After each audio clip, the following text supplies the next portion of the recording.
तो hello everybody. तो कैसे हैं आप लोग? मजे में हैं? डायलॉग बहुत पुराना हो गया है ना। तो सबसे पहले तो आई होप कि आपकी एग्जामिनेशन की प्रिपरेशन और अच्छी चले। क्या मैं बोल रहा हूँ, आपकी एग्जामिनेशन थोड़ी ना है। ये वीडियो उनके लिए है जो बाका इस बार प्रमोट होके 11th से 12th में जाने वाले हैं। जस्ट लाइक अगर आप देखें कि आपको ये समझना है कि अब हम पढ़ें क्या, क्योंकि 11th तो बर्बाद हो गई, 11th में ठीक ठाक पढ़ नहीं पाए। तो डोंट वरी, आपको टेंशन लेने की जरूरत नहीं है, अभी भी वक्त है, आप उसको सही कर सकते हैं। यदि आप चाहते हैं कि 11th की तरह 12th बर्बाद ना हो, क्योंकि भाई 12th में बोर्ड होता है, और यदि बोर्ड में अगर कम मार्क्स आए तो आने वाले भविष्य में यानी कि आपको बहुत ज्यादा प्रॉब्लम्स होगी, प्रॉब्लम को फेस करना पड़ेगा, यानी अच्छी एग्जामिनेशन नहीं दे पाइएगा। वो आप याद रखो, ठीक है। डेट मीन्स करने का मतलब ये है कि जिस तरीके से 11th को आपने पढ़ा वैसा 11th ना पढ़ो, उससे कम से कम तो वो बेहतर ही पढ़ो। तो आपके लिए मैं रेडी हूँ, वो वैसे टॉपिक्स लेकर आया हूँ जो 11th में बहुत ज्यादा जरूरी है पढ़ना, जिससे आपको 12th में फायदा होगा। 12th खुद ब खुद आपको समझ में आ जाएगा। तो वो टॉपिक्स है, यानी कि class 11th most VBI chapters in chemistry की मैं बात कर रहा हूँ। पहले मैं केमिस्ट्री डिफाइन कर देता हूँ। यहाँ आई होगा, मैं आई नहीं लिखा हूं, देख लीजिए, ठीक है। तो पहले मैं डिफाइन कर देता हूं केमिस्ट्री। तो केमिस्ट्री में पहला जो हम लोग का टॉपिक है वो हम देख लेते हैं। इसको यहाँ लिख देते हैं, केमी होगा केमिस्ट्री, ठीक है। तो पहला टॉपिक जो हम लोग का है वो बहुत इंपॉर्टेंट है, some basic concept of chemistry. Sir some basic concept of chemistry से आपको फिजिकल केमिस्ट्री, यानी कि कौन सी केमिस्ट्री, फिजिकल केमिस्ट्री एकदम बैलेंस हो जाएगी। फिजिकल केमिस्ट्री एकदम मस्त हो जाएगा। फिजिकल केमिस्ट्री ऐसा इसलिए बोल रहा हूं क्योंकि 12th क्लास में आपको जो पढ़ना है वो सॉल्यूशन है, ठीक है। फिजिकल केमिस्ट्री में सॉल्यूशन हो गया, सॉल्यूशन में इसका बहुत सारा ऐसा टर्म है, और इवन केमिकल काइनेटिक में भी सर, केमिकल काइनेटिक नाम का जो चैप्टर है काइनेटिक में भी इसका बहुत ज्यादा यूज है। इसका मतलब है कि अगर आप इसमें से मोल कॉन्सेप्ट, ठीक है, और कंसंट्रेशन के टर्म में मोलारिटी, ठीक है, मोलारिटी जिसे हम लोग कह सकते हैं, कंसंट्रेशन के टर्म में मोलारिटी हो गया, मोलारिटी, नॉर्मलिटी। तो ये सब जो बेसिक टर्म है जो फर्स्ट चैप्टर में आते हैं, वो उनको अगर कवर अप कर लीजिएगा तो आपके लिए 12th क्लास बहुत ही आसान होगा। हम ये बता रहे हैं कि आपके लिए कैसे 12th क्लास आसान होगा, यानी कि आपको कुछ मेजर टर्म जो आते हैं, और इसमें जो मैं आपको बोल देता हूं आप सुन लो, कि मोल कॉन्सेप्ट हो गया, स्टोइकियोमेट्री हो गया, ठीक है, मोलारिटी हो गया, नॉर्मलिटी हो गया, जो भी आप मोल फ्रैक्शन हो गया। तो ये जो फर्स्ट चैप्टर में पढ़ना था, मोल कॉन्सेप्ट को एकदम बढ़िया से अगर रट लोगे, मोल कॉन्सेप्ट को बहुत अच्छा से, तो आपको समझो कि नैया पार है 12th क्लास में, ठीक है।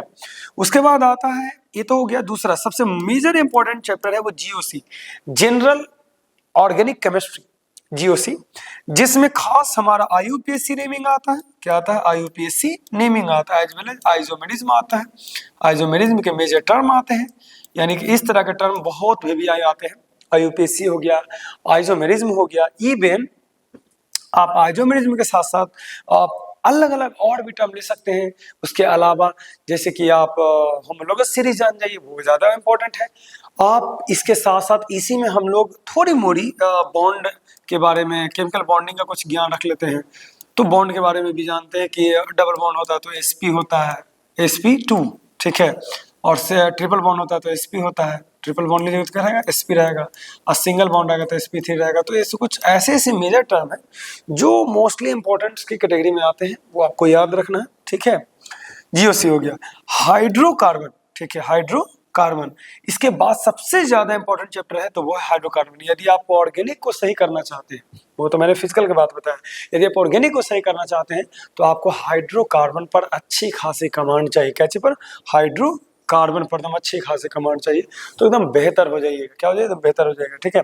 इसके बाद अगर हम चले तो वो हमें पढ़ना है केमिकल इक्विलिब्रियम। क्या पढ़ना है? केमिकल इक्विलिब्रियम में दो चीज आता है, केमिकल प्लस आयोनिक आता है। तो सबसे VBI है सर, आयोनिक इक्विलिब्रियम। तो केमिकल भी ले लीजिए। और में सबसे मोस्ट इंपॉर्टेंट जो टर्म है वो है एक्टिव मास। एक्टिव मास अगर जानिएगा तो आगे चल के आपको बहुत ही बेहतर रहेगा, आपके लिए केमिकल काइनेटिक्स समझना बहुत आसान रहेगा। यदि आप चाहते हैं कि केमिकल काइनेटिक्स जैसे चैप्टर्स को अपने यूं ही समझ जाए और बहुत आसानी से उसे याद रखें, तो मैं एक बात बताता हूँ। देखो, ऐसा नहीं, जरूरी नहीं कि बिना ही पढ़े हुए 12th क्लास समझ में नहीं आएगी, उसमें अगर जोर दीजिएगा माइंड पर तो भी समझ में आ जाएगा, लेकिन आप भूल जाइएगा। क्योंकि कहा जाता है कि काबिल बनो, काबिलियत झक मार के पीछे आएगी।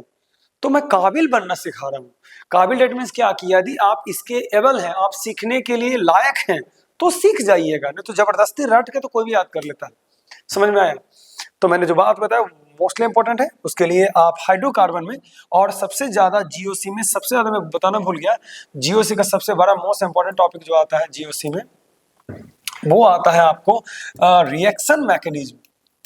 बहुत ज्यादा यूनिक है। रिएक्शन मैकेनिज्म जो आता है बहुत ज्यादा इंपॉर्टेंट है। तो रिएक्शन मैकेनिज्म भी आप देख लो तो आपके लिए बेहतर रहेगा, ठीक है। और उसके बाद आता है पीरियोडिक क्लासिफिकेशन। ये इनऑर्गेनिक के लिए बहुत वीवीआई है। यदि आपको पीरियोडिक टेबल बढ़िया से आता है तो आप इनऑर्गेनिक आपका बहुत अच्छा हो जाएगा। इसलिए मस्ट इंपॉर्टेंट है कि आप पीरियोडिक टेबल पढ़ लीजिए, ठीक है। उसके बाद थर्मोडायनेमिक्स ले लीजिए। थर्मोडायनेमिक्स में आपको वर्क फंक्शन का आना चाहिए। आपको ये आना चाहिए कि पीवी बराबर एनआरटी होता है, ठीक है। वर्क फंक्शन बहुत मोस्टली इंपॉर्टेंट है। तो अगर वर्क फंक्शन आपको आएगा तो आगे चल के काम देगा। 12th क्लास में इस टर्म का यूज बहुत हैवी रूप से है। तो थर्मोडायनेमिक्स इज मोस्टली इंपॉर्टेंट है, तो सब चैप्टर के लिए जरूरी है थर्मोडायनेमिक्स, ठीक है। इसका मैं पीडीएफ ले लेता हूँ। अगर आपको पीडीएफ चाहिए तो नीचे कमेंट बॉक्स में जरूर लिखिएगा, ठीक है। मैं इसका स्क्रीनशॉट दे दूंगा आपको, ठीक है। उसके बाद आगे की ओर मूव करते हैं और समझते हैं टॉपिक को कि इसके बाद हमें क्या पढ़नी है। तो ये हुआ कुछ मेजर जो केमिस्ट्री का मैंने टॉपिक को निकाल के रखा आपके लिए कि बहुत ज्यादा जरूरी है। तो प्लीज आप स्क्रीनशॉट ले लीजिए, बहुत यूनिक आपके लिए, ठीक है। अब आगे की ओर बढ़ते हैं और चलते हैं जो 11th क्लास की ओर। अब 11th क्लास में जो आप देख रहे हैं तो जरा देखिए बहुत यूनिक है। जैसे कि इसमें टॉपिक जो आप देख रहे हैं यहाँ पर वो कुछ ऐसा है, तो हम लोग इसे यूज करेंगे, ठीक है। तो सबसे पहला टॉपिक जो फिजिक्स में आपको पढ़नी है वो देख लेते हैं। वो है पहला टॉपिक फिजिक्स में, वो क्या है वो देखो। तो यूनिट एंड डायमेंशन, ये इतना इंपॉर्टेंट है कि हर एक चैप्टर में आपको नजर आएगा 12th क्लास का, क्योंकि यूनिट एंड डायमेंशन हर चीज का एमसीक्यू में बोर्ड में आते हैं। बोर्ड के लिए बहुत मायने रखता है यूनिट डायमेंशन, इवन हर चीज के लिए मायने रखता है।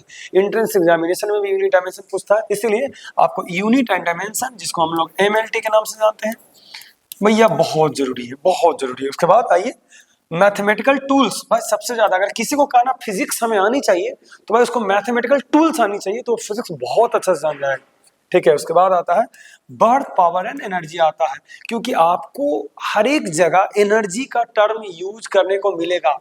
तो एनर्जी और बर्थ का अगर फॉर्मूला आपको बढ़िया से याद है तो बहुत काम देगा। जैसे काइनेटिक एनर्जी का होता है 1/2 mv², तो ये सब आनी चाहिए। पोटेंशियल एनर्जी का होता है mgh, तो ये सब आनी चाहिए। तो बहुत मोस्ट इंपॉर्टेंट है। उसके बाद वेव, अगर मॉडर्न फिजिक्स पर कमांड चाहते हैं तो आपको वेव आनी चाहिए। वेव बहुत जरूरी है, मॉडर्न फिजिक्स के लिए वेव बहुत जरूरी है, और ऑसिलेशन उससे भी ज्यादा जरूरी है। तो अगर आप वेव ऑप्टिक्स, अगर आप चाहते हैं कि वेव ऑप्टिक्स आपको बढ़िया से आ जाए, वेव ऑप्टिक्स प्लस में ऑप्टिक्स, रे ऑप्टिक्स की मैं बात कर रहा हूँ, दोनों बढ़िया से आ जाए, रे ऑप्टिक्स बढ़िया से आ जाए, तो भैया तुम तैयार रहो। वेव ऑप्टिक्स और रे ऑप्टिक्स के लिए अगर ये दोनों पर कमांड है तो समझिए कि आपका बल्ले बल्ले है। वर्क, पावर, एनर्जी तो मैं बता दिया हूँ, तो कोई बड़ा चीज नहीं है। तो ये रहा मेरा दूसरा पीडीएफ। आते हैं आगे बढ़ते हैं। इसके बाद हम लोग चलेंगे लास्ट मैथमेटिक्स में चलते हैं। अगर कोई बच्चा बोलता है कि सर मैथ का मेरा बहुत अच्छा होना चाहिए, तो मैथ बहुत इजी है, बहुत है, बस उसको करना कुछ नहीं है, बस इतने चैप्टर कंप्लीट कर लेने हैं। क्या क्या? तो मैथ में सेट रिलेशन एंड फंक्शन की मैं बात कर रहा हूँ। तीन चीज, क्या चीज? Set, relation and function. आइए तो याद कर लेते हैं। पहला सेट हो जाएगा, फिर रिलेशन हो जाएगा, और क्या हो जाएगा? फंक्शन हो जाएगा। तो सेट, रिलेशन, फंक्शन। दूसरा ट्राइग्नोमेट्रिक फंक्शन बहुत जरूरी है। इसमें ट्रांसफॉर्मेशन फार्मूला, जितने भी फार्मूला याद कर लो, आईटीएफ में काम देगा। इनवर्स ट्रिग्नोमेट्रिक फंक्शन में बहुत वीवीआई है, आईटीएफ में काम देगा, इवन डीसी में भी काम देगा, डिफरेंशिएशन में भी काम देगा, एज वेल इंटीग्रेशन में भी काम देगा, इंटीग्रेशन में भी काम देगा, यानी हर जगह इसका काम है। आईटीएफ, डीसी, इंटीग्रेशन, तीनों में ट्रिग्नोमेट्रिक का फंक्शन का काम है। अगर नहीं पढ़े हो तो अभी जाकर पढ़ लो, सही बोलो, अगर नहीं पढ़े तो अभी जाकर पढ़ लो, ठीक है। उसके बाद बाइनोमियल थ्योरम का बहुत यूज है फिजिक्स में, इसका बहुत ज्यादा यूज होता है। प्रोबेबिलिटी सर वीबीआई है सर, सबसे वीबीआई प्रोबेबिलिटी है। तो 11th का प्रोबेबिलिटी अगर आएगा तो 12th का प्रोबेबिलिटी आपको खुद ब खुद आ जाएगा। तो प्लीज जल्दी समय ना बिताएं, पहले 11th की प्रोबेबिलिटी को पढ़ लें। लिमिट एंड डिफरेंशिएशन, यानी कि लिमिट पढ़ लें, डिफरेंशिएशन पढ़ लें, क्योंकि लिमिट पढ़ेगा तो डीसी समझ में आ जाएगा, डी समझ में तो इंटीग्रेशन समझ में आ जाएगा, तो पूरा सिलेबस से खत्म हो जाएगा। इंटीग्रेशन, स्ट्रेट लाइन तो बहुत वीबीआई है, और वेक्टर 3D भी 11th में भी है, तो पढ़ लीजिएगा वेक्टर। तो ये कुछ मेजर चैप्टर थे हमारे जो 11th में पढ़ना है। आप इसका स्क्रीनशॉट ले लो, एक बार और मैं रिकॉल कर देता हूँ कि क्या क्या आपको पढ़ना है, तो देख लीजिए, जल्दी से स्क्रीनशॉट लेते जाइएगा। पहला चैप्टर ए है, तो प्लीज इसका स्क्रीनशॉट ले लीजिए। दूसरा चैप्टर आपका ए रहा फिजिक्स का, जो स्क्रीनशॉट ले लीजिए, और तीसरा चैप्टर ए रहा। ओके, तो बेस्ट ऑफ लक। अगर आपको 12th क्लास का कोर्स परचेज करनी है, या तो ऑफलाइन या तो ऑनलाइन करना है, तो प्लीज मेरे कमेंट बॉक्स में लिखें। तब तक के लिए सबक है, थैंक्स अ लॉट।